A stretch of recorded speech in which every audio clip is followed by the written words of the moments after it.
Are any employees really perfect? Well, what do you think? Hard We no. have leadership who think that their employees are perfect. That they are perfect. Yes, I know. Rose-colored glasses, I suppose. But no, the myth of the perfect employee is something we deal with all the time. All the time. And executives, hiring managers, right? And I would say on a few different things. First, from the recruitment standpoint. Yes. Right? We've had, specifically, thinking even through a technology company that had been recruiting for a very highly skilled engineer months, couldn't find anyone. Right? And they had posted the role, interviewed candidates, spent so much time, even tried Headhunters, and they weren't getting it. They weren't getting either what they wanted, they weren't getting the skills that they needed, they weren't getting any of that. So we came in and did a whole talent recruiting reset with them.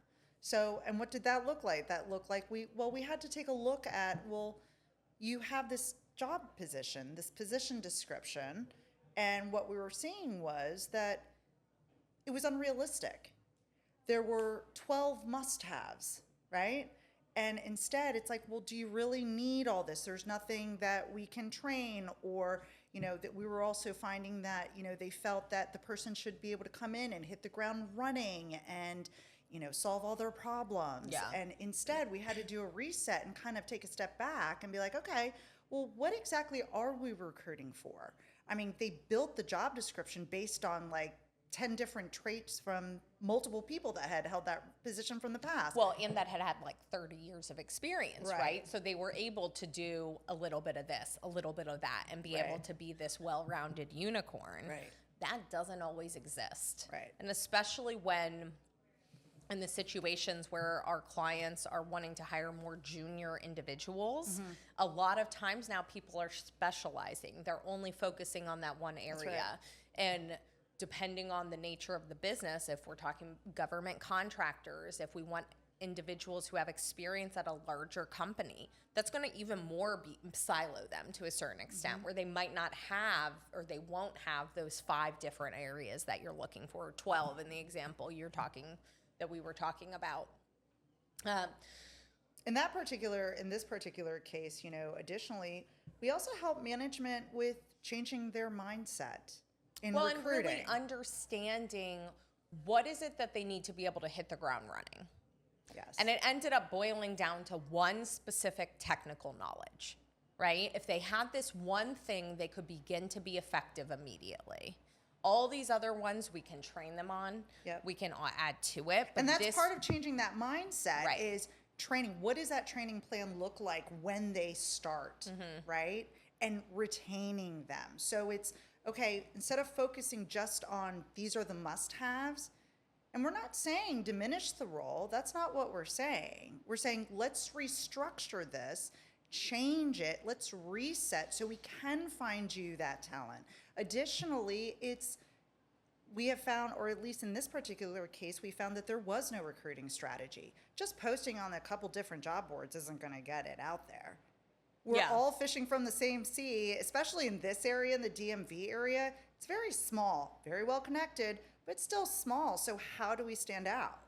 Yeah, exactly. And in addition to that too, it's level setting the expectations, right? Because if it is then that we're going to train, making sure we have the soft skills that we need, someone that wants to learn, someone that's eager, someone that is able to fit in with our team, right? Like all of those things we can train on 99% of the technical crap.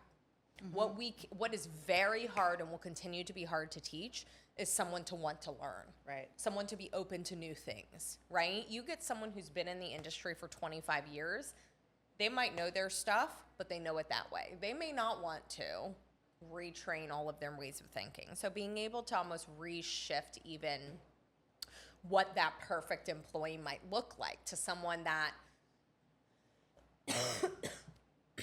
sorry, I might need to get water. Someone that has the soft skills we want, that fits our culture, that has the desired growth that we're hoping for, et cetera, is key. And then frankly, aligning the budget you have. You want that unicorn? Okay, you have $300,000 to spend to get that unicorn? Typically the answer is no. right? Yeah. Most of the time the answer is no. So then what is realistic? What is realistic? What does the market bear? And what can you afford? So in this specific case, being able to reshift the focus and re-identify what was key, they found the right person, right? They found the person that had the desire to learn and grow, that had the baseline expertise that they wanted. Their that perfect profile. The perfect profile, once reshifted, 2.0, right? right. The profile of the 2.0 employee, and that person was with them for years. Yes. Years, and is still someone they talk about to this day as, oh, if we could find another so-and-so, right? It's valuable and it's important. And sometimes those people still end up leaving you because they're that great and they want to learn and grow and they want to develop their career. But they were so impactful at your organization for those few years that they were there. So a lot of times too, the perfect employee is who you mold them to be, right? Because they might have a baseline expertise, whether it's technical or just high energy, really dedicated, very willing to learn and adapt. Perhaps they love the company culture, like they bring some value, but they might not yet be perfect, right? And that's okay because they're going to learn and grow. They're going to develop. They're going to understand even more about the day-to-day of our role, the day-to-day of the company, those sorts of things that ultimately make them invaluable. And that's ultimately what we're working towards, right? Is being able to have team members that are innovative, think about better ways to do things. And a lot of that comes with training. It comes from the top down. It comes from our executives being able and willing to talk about their enhancement, their evolvement, praising challenges, praising new things. And it becomes a cultural pillar as well. Okay. The myth is that the perfect employee exists at all or is who they come in on day one as, right? That doesn't, I have never seen that actually be true. What the perfect employee actually is who you build them to be and how you meet them at where they are and together grow into whatever that perfect version is. Yeah. And it's very similar to kind of that Venn diagram, right? A lot of times in a variety of different HR functional areas, whether it's recruiting, whether it's comp, whether what you want to do in your career. There's what you want, there's what the company can do, and it's where everything overlaps that we kind of have the perfect storm that we can align on these things and really evolve to where it makes the person really dynamic and the company gets what they desire out of that team member. So when an executive or hiring manager, anyone, is defining their perfect employee, it's everything, right? It's not just the job description. Well, It's not the technical, it's not the knowledge, skills, and abilities that we all see on a position description. It's the whole package. Well, and it evolves. It evolves. How many times is it, well, that's just the right person. And then we'll train on all of these other items, right? So it goes to, it's everything from the technical skills. Yes, technical skills are important. If for certain jobs, they need to know an accounting system. They need to know employment law in HR, or they need to know a specific programming language if they're a developer. Yes, there are certainly technical items that we can't compromise on. So let's limit that though. It's not a plethora. We're not checking off an employee and creating them from a menu of options, right? Like that doesn't exist. It just doesn't. Right. Maybe AI will get us there. I don't know. But like right now, it doesn't exist. Right. So figuring out what we do need. What about personality? How do you think Personality is so managers important. because we all know you're interviewing, you're doing those behavioral interview questions.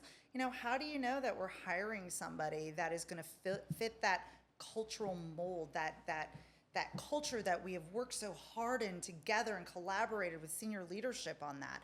How do we know that? Like, how are we vetting that out? It's a great question, and obviously the interviewing is key and being able to really evaluate that.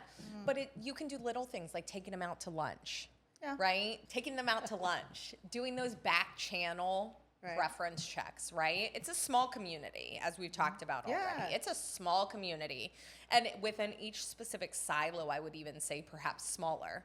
right? So the individuals that are within aerospace and defense within the DMV, it's a small community. They probably know two separations, right? The nonprofit community within this area. There's a lot of sub-communities. So those back channel references are really key. So important. So important. And what are back channel references? So right? that's because right. HR is the keeper of reference checking, right? Right. Yeah. HR is the keeper of reference checking, and it's not getting the list from someone of the 3 references that they paid and validated would give them good contact. And in some cases, those aren't even people they've worked for, right? It's their friend pretending to be their manager from 2 employers ago. The back channel reference is if you know someone that worked at a company or a partner of a former employer of that person, being able to do the, hey, what's the perspective on them, et cetera. And this isn't to be malicious at all, right? It's not to like blow up their spot that they're looking for a new job, but it's to be able to really ascertain and get the no holds barred. Do we think they're a valuable team member? There's those red flags that we need to be mindful of, et cetera, et cetera. We should be doing our due diligence in that. We should. And in a lot of these cases too, right? You're hiring people that you want to be with your organization for a long time, and you're investing in them as much as they're going to be investing in you in terms of their time commitment and their energy and all these other things. Like, that is important. That is money. That is what we are in the business of doing. Going to back channel referencing. So, check your LinkedIn. You have a LinkedIn profile page. Sure, maybe you're not posting a lot, but bet you do know somebody that has worked with somebody else at a different company, or, not only just, seeing what their references are being provided from the candidate, but search your resources, really asking very specific questions. A lot of companies aren't going to give references. So following that process of, I want to get who do you know? Or, I want to get a reference from your current employer or last employer. That's such an antiquated process. Now it's more about who you do know and kind of going that route. Yeah. And that's the way you can really uncover either red flags or get that validation that we think that they'll fit really well with personality or the type of company you're trying to build, et cetera. What's interesting is the perfect employee now might be different than the perfect employee in a year too, right? That's a really good point. So going back to evolving. Yeah, right? evolving. And there was this one situation with a client where they had an employee who had been there for a few years. This was before we were even involved.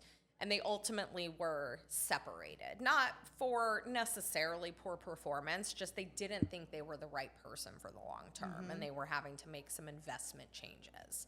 Well, what happened? We came in, started supporting. That skill set was needed again. That person was still available. They reached out. They were open to contracting with them, but not employing them again. Which was one, right, from an HR standpoint, like, okay, well, why were they okay to employ before, but not necessarily now? It created some compliance conversations that we were able to have. In terms of just risk, ultimately, though, that person was rehired, still is there, and they believe now the right individual to help guide them into the next wave, right? And that's such a great example of they didn't think they were perfect, or that one hiring manager didn't think that person was perfect. Well, that person's not here anymore. Another individual that might be well respected, might have the pulse on what we're actually looking for in that one area, actually thinks they are dynamic, that they're really good at what they do, and maybe even should be paid more than they were now, right? Like more valuable than they've ever been before. And so it's a unique perspective where each person may have a different definition of what that perfect employee actually is. I want to go back to, let's explore a little bit more. You actually just said something that I was thinking about, where the perfect employee may be very different than what it was 5 years ago, a year ago, to today, to the future. And I can't express this enough. Managers need to continue to evolve themselves as well as their teams, because you don't want your team to be stagnant, right? Especially, for those that are very career growth minded, they want to evolve in their grow, they're looking at what is the next level I can get to. It's so important to ensure that you're also keeping your team just excited, or, they're doing things more innovative, especially with, look at systems. Yeah. Look how systems, and we're all in the world of AI. It's not going away, right? But HR was never like that. I mean, when we started our careers so many years ago, I'm not going to date myself, but so many years ago, AI wasn't even a thing. Maybe it was still in a Did think we tank even somewhere. have computers? Exactly, right? Yeah, I remember when I didn't have a computer. Yeah, I hear you. I hear It's you. kind of wild, right? Yeah, spreadsheets were like living, breathing Yeah, document, right? exactly. But it's very important, just to ensure that, we are keeping our teams, moving along and being prepared and ready as the next new technology change, or what is that next new, Gen Z, Gen Y, who knows what's going to be coming up next, right? So, yeah. Well, and you just made me think of something interesting, right? We keep talking about the perfect employee. I would even say from the standpoint of being as a manager, being the perfect employee as like a manager, right? yeah, Because like a role model. yeah, being a good role model, evolving to your point to the generations. What Gen Z wants that's in the workforce now. We're one of the only, well, right now in this day and age, we're one of the only times where there is this many different generations within the workforce together.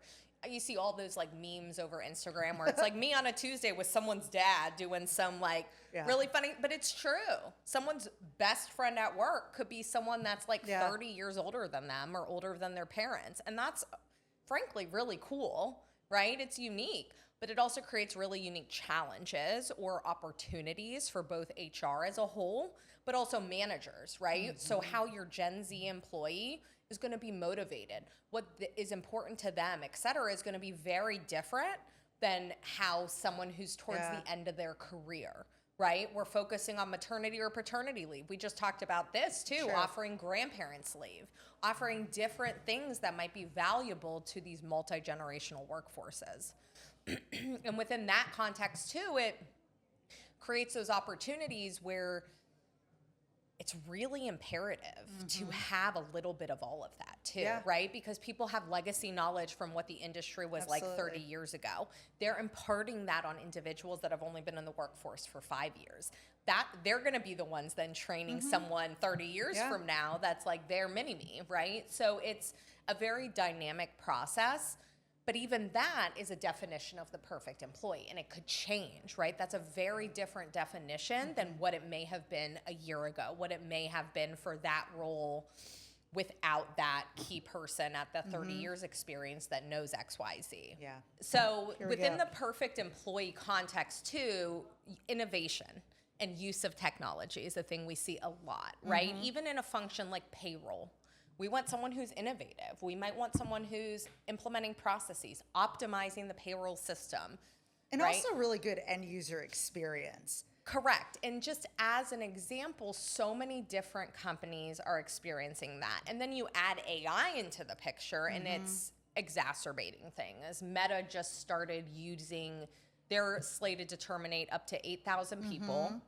I think they are redeploying another 6,000, a few thousand into other roles because of use of AI. Because they are investing and changing 8,000 roles, they believe, could be done by AI, or at least reinvesting in AI to make it that much more efficient.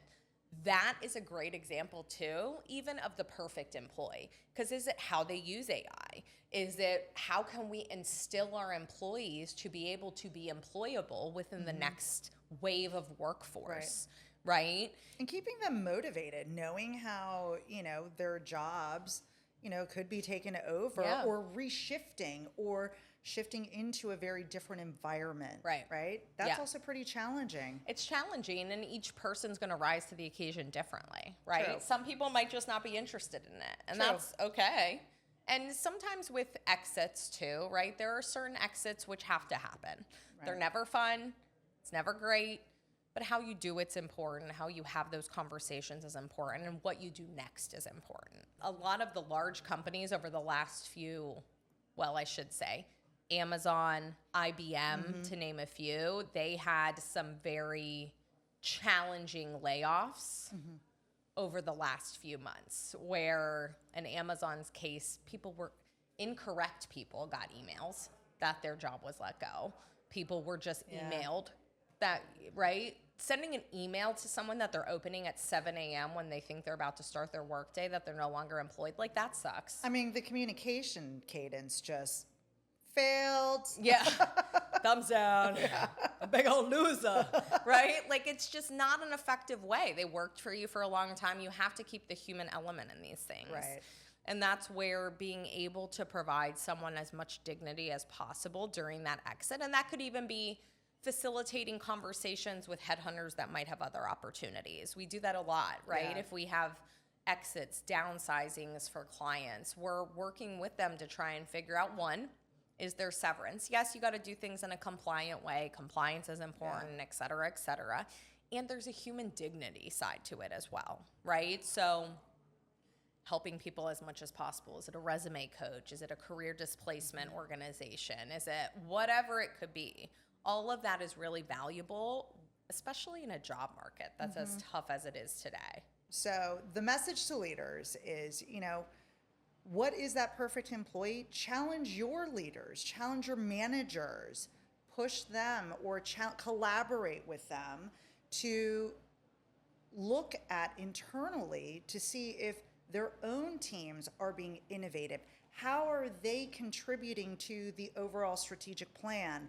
Are they meeting their metrics or contributing, not just going through the motions, right? Because it all rolls uphill, right? It really does. So it's challenging your managers, having them, ensure that their teams are going to be able to evolve to future plans or strategic plans that maybe they don't know what's going on just yet, but you certainly do. Yeah, and it may make you have to have some tough conversations, right, as that leader, to both challenge them to shift a focus in a specific area, and that's obviously the role.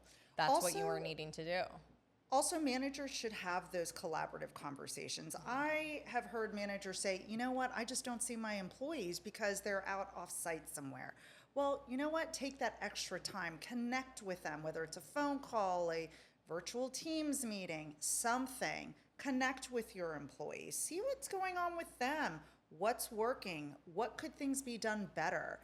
You can get a lot of great information from your internal teams as well, and maybe it's not something you thought about. But to me, that is a very helpful, that perfect employee that is willing to collaborate or share ideas. And also going back to that role model, managers should be open to soliciting that feedback. It doesn't have to be that HR survey that goes out to the whole company. Just be proactive.